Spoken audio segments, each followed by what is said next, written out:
Driver समाज party ने आज प्रेस वार्ता का आयोजन यूपी प्रेस क्लब लखनऊ में किया।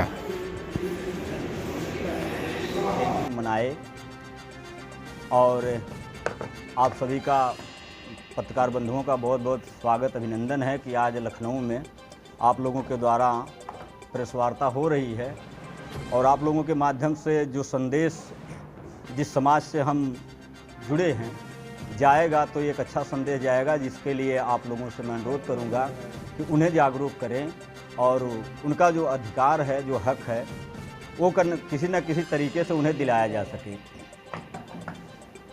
तो ये पहले वाहन चालक कल्याण संगठन एक समिति थी जिसको ड्राइवर समाज पार्टी में तब्दील किया गया है, जिसको कन्वर्ट कर दिया गया है ड्राइवर समाज पार्टी के नाम से। 25 फरवरी को इसका गठन किया गया कमेटी का और 15 मार्च को इलेक्शन कमीशन दिल्ली को फाइल बना के दे दी गई। तो अब इसी मुद्दे पर हम चलेंगे, जो कि 2017 से मैं एक समिति के माध्यम से सरकार से लड़ रहा था ड्राइवर समाज के लिए, MB एक्ट की लड़ाई, जिसमें हर प्रकार से चाहे 2 व्हीलर हो या 4 व्हीलर हो, हैवी व्हील्स हो, किसी न किसी प्रकार से सरकार हर व्यक्ति को लूटने का काम कर रही है। तमाम तरह के नियम कानून, कोई ये पेपर है, कोई वो पेपर है। तो इन तरह के मुद्दों पर हम लड़ रहे हैं और अब ड्राइवर समाज पार्टी बना करके एक राजनीतिक मंच से अपने कैंडिडेट तैयार करेंगे, जो कि विधानसभा तक, पार्लियामेंट तक पहुंचाने का काम करेंगे, कि ताकि ड्राइवर का जो अधिकार है, जो देश के आम लोगों का अधिकार है, उस विधानसभा के जरिए, लोकसभा के जरिए लोगों को मिल सके। लोकसभा चुनाव में क्या आपके प्रत्याशी उतर रहे हैं? हाँ, अभी लोकसभा प्रत्याशी हमने एक उतारा था अमरोहा जिला से, जो हमारे साथी हैं अजय गुजर जी, अमरोहा से बिलोंग करते हैं। वहाँ से इनका पर्चा भरा गया था, जो कि वहाँ के DM साहब ने रात को 9 बजे फ़ोन किया हमें, जिस दिन पर्चा कैंसिल करना था। तो उन्होंने फ़ोन किया कि आपका पर्चा नहीं चल सकता, आपकी पार्टी अभी मान्य नहीं है। तो हमने कहा कि अगर पार्टी मान्य नहीं है तो आप हमारा निर्दलीय प्रत्याशी घोषित करिए। तो उन्होंने इतना सुन के फ़ोन काट दिया और फिर उस पर्चे को निरस्त ही कर दिया, हमारे प्रत्याशी को मैदान में आने नहीं दिया गया। अगली तैयारी हमारी बनारस से है। एक लाल जी हैं, जो काफ़ी दिनों से उनको एक अपने को जिंदा साबित करने के लिए लड़ाई सरकार से, गवर्नमेंट से लड़नी पड़ी थी। आप लोग न्यूज़ के माध्यम से देखे होंगे। तो उन्होंने हमसे संपर्क किया, तो उन्होंने कहा कि सर हमारी सहायता करें। तो हमने कहा ठीक है, ड्राइवर समाज पार्टी से आपको समर्थन हम देंगे, हालांकि टिकट तो दे नहीं सकते, समर्थन हम ड्राइवर समाज पार्टी से बनारस में उनको देंगे और जमकर लड़ाई लड़ेंगे।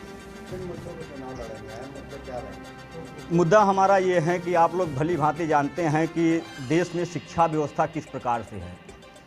आज के डेट में गरीब अपने बच्चों को पढ़ा नहीं सकता, 2 बार एडमिशन कर दिया गया। शिक्षा के नाम पर अनेक प्रकार की व्यवस्थाएं बताई जाती हैं लूटने के लिए।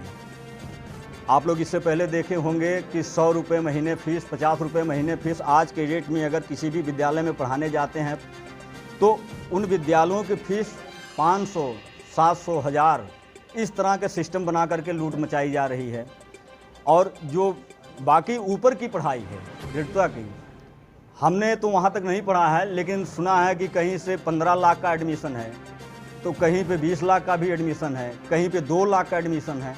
तो इन शिक्षा व्यवस्था पर हम सरकार से लड़ेंगे कि इस काला बाजारी को, ये जो गैंग बनाई गई है शिक्षा विभाग की एक लूटने के लिए जनता को, इस विभाग को ध्वस्त करने का काम करेंगे। इन गैंगस्टरों से हम लड़ेंगे, इस लूट को तत्काल बंद किया जाए और लोगों को शिक्षा सुविधा जो है सरकार द्वारा लोगों को जितनी कम खर्च में हो सके उतने कम खर्च में लोगों को प्रोवाइड कराया जाए। प्रत्याशियों का वो नामांकन निरस्त कर रहे हैं DM, अब मान लीजिए बनारस से भी DM ने निरस्त कर दिया, तब क्या करें? तो हमारे पास पूरे भारत के 80 संगठन हैं, जो वाहन चालक समेत।